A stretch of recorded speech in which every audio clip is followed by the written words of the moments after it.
Tonight we turn our attention back to Moultrie, a quiet South Georgia town where life usually moves at the pace of rustling pecan trees and distant freight trains. But beneath that calm surface are three separate tragedies that left deep scars on the community. In a town where neighbors know one another by name, where churches fill on Sunday mornings and high school football draws the whole county on Friday nights, violence feels especially jarring. When something terrible happens in a place like this, it doesn't fade into statistics. It lingers in memory.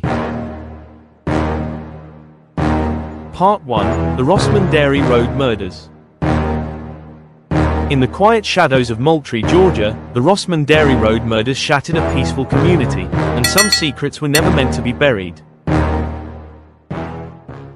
It started May 15, 2016, when the home on Rossman Dairy Road in Moultrie went up in flames. 3 days later, 25-year-old Jeffrey Peacock was arrested, accused of shooting the 5 victims, then setting the fire to cover it up. Fast forward to April of 2017, the district attorney's office files to seek the death penalty against Peacock. Since then, the court case has been delayed several times by clerical issues and changes in attorneys. The families of the victims plan to attend all court hearings, that case getting a lot of attention from folks across our region. Nolani Matthews is in Moultrie now, where the community continues to mourn. This empty lot is all that's left of a painful memory in Moultrie. It's where 2 years ago, 5 friends were brutally murdered. Their home then set on fire. This decorated memorial, the only sign of the lives that once lived here. Their estranged friend accused of the murder and concealing the crime. Jeffrey Peacock is now facing the death penalty. But in the spring of 2016, that sense of peace was shattered. What began as a report of a house fire would quickly reveal something far more calculated. 5 people were dead before the flames ever started. This is the story of what happened on Rossman Dairy Road, the investigation that followed, and the courtroom battle that ended in 5 life sentences. Early that morning, a 911 call came in. A man reported that his friend's house was fully engulfed in flames, and that they were still inside. First responders arrived to find heavy fire consuming the home. Smoke rolled into the Georgia sky. The structure was largely destroyed. Once firefighters extinguished the blaze, investigators entered what remained. Inside, they discovered 5 bodies: Jonathan Edwards Jr., Alicia Norman, Reed Williams, Jones Pidcock, Jordan Croft. Each victim had been shot in the head. The medical examiner would later testify that all 5 were dead before the fire began. The blaze had not been accidental. It had been set intentionally. The fire was not the crime. It was the cover. 2 family dogs were also found dead inside from smoke and burns. A third dog was located outside the home. It had not died from fire, but from blunt force trauma to the skull. The scene was not just violent. It was deliberate. The evidence presented at trial painted the picture of a man immersed in drugs and chaos, drinking heavily, using cocaine, and moving through the house as violence unfolded room by room. 5 people were shot at close range, execution style, and when it was over, instead of calling for help, instead of facing what had been done, the house was set on fire in an attempt to erase it. 3 days later, Peacock sat down with agents from the Georgia Bureau of Investigation. For hours, he held to his original story. Breakfast, cigarettes, a calm morning, then came the arrest, and then came a new version of events. This time, Peacock said he returned to the house and found Jordan Croft alive in the kitchen.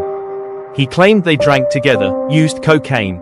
He said he began to feel strange and walked down the hallway. There, he claimed, he found the others already dead. He said Croft pulled a gun. He said they fought. He said he wrestled the weapon away and shot Croft twice in self-defense. And then, after hours of drinking and smoking marijuana, he decided to set the house on fire. Well, a case that began with a house fire in Moultrie in 2016 came to a close today. A judge found Jeffrey Peacock guilty on all counts for killing 5 of his friends and their 3 dogs before setting the house on fire to cover it up. WALB News 10's Paige Dower joins us live now at the Colquitt County Courthouse. Paige, what were the families, the victims' mothers, saying when they took the stand today? The mothers begged Judge James Hardy to give Jeffrey Peacock the maximum sentence. They spent the last hour, or the state within the last hour, humanized the victims. He talked about their life plans that will never be fulfilled, ending with District Attorney Brad Shealy talking about how this is the coldest, most calculated killing he's seen in his career.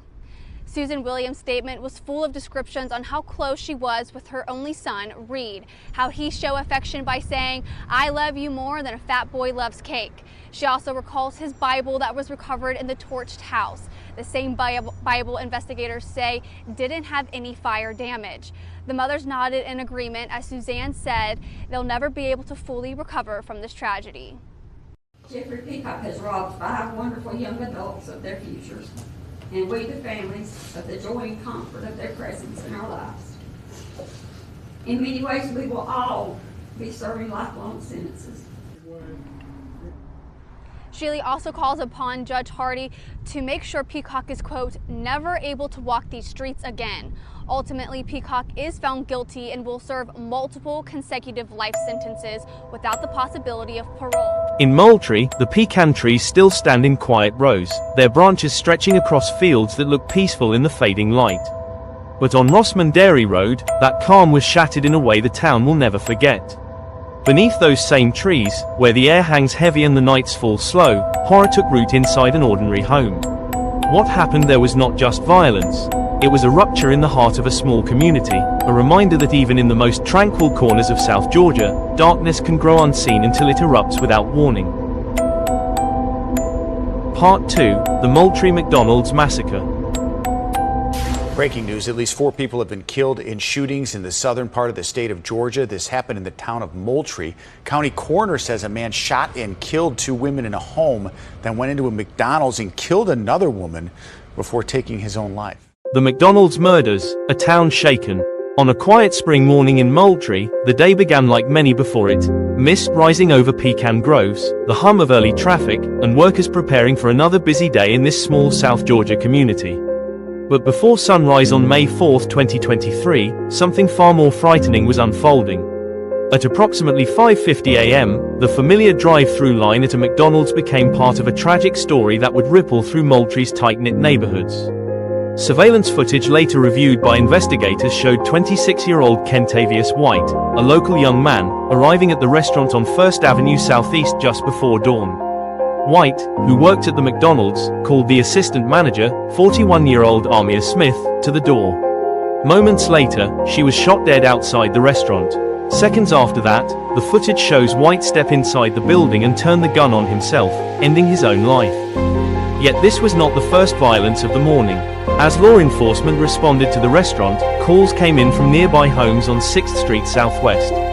There, 2 women had also been shot, victims later identified by the Georgia Bureau of Investigation as Susie Arnold, 50, and Hilda Marshall, 74.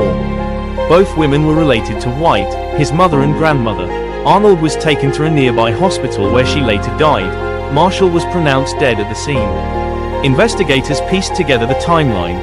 White first shot his mother and grandmother in their adjoining homes before driving to the McDonald's, where he killed Smith and then himself.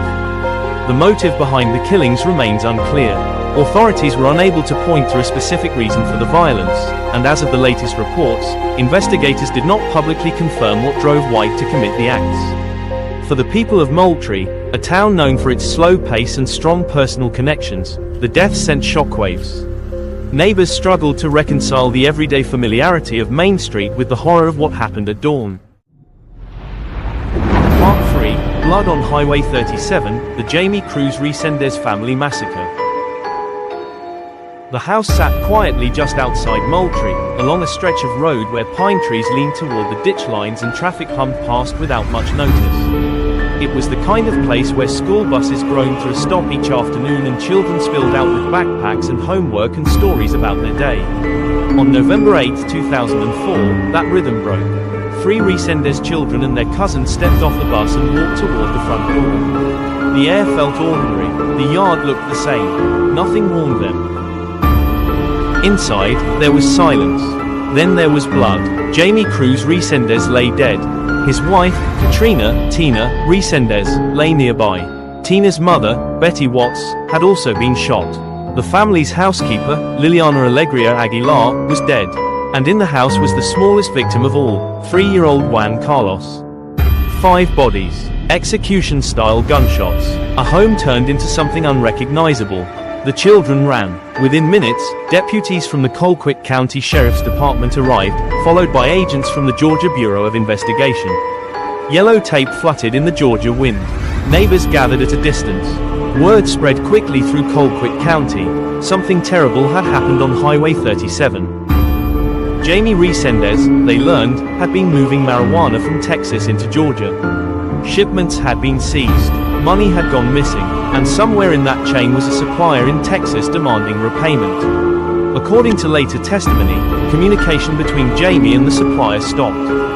Phone calls went unanswered, tension built. Authorities began focusing on a man named Jerry Johnny Thompson Jr., someone allegedly involved in the same drug operation. Investigators believed Thompson had been tasked with pressuring Jamie to make contact and resolve the debt. The theory that emerged in court years later was chillingly simple. Intimidation turned into slaughter. A circle of men, another name surfaced, Anthony "Amp" Davis, described in testimony as an enforcer. Someone who handled confrontations.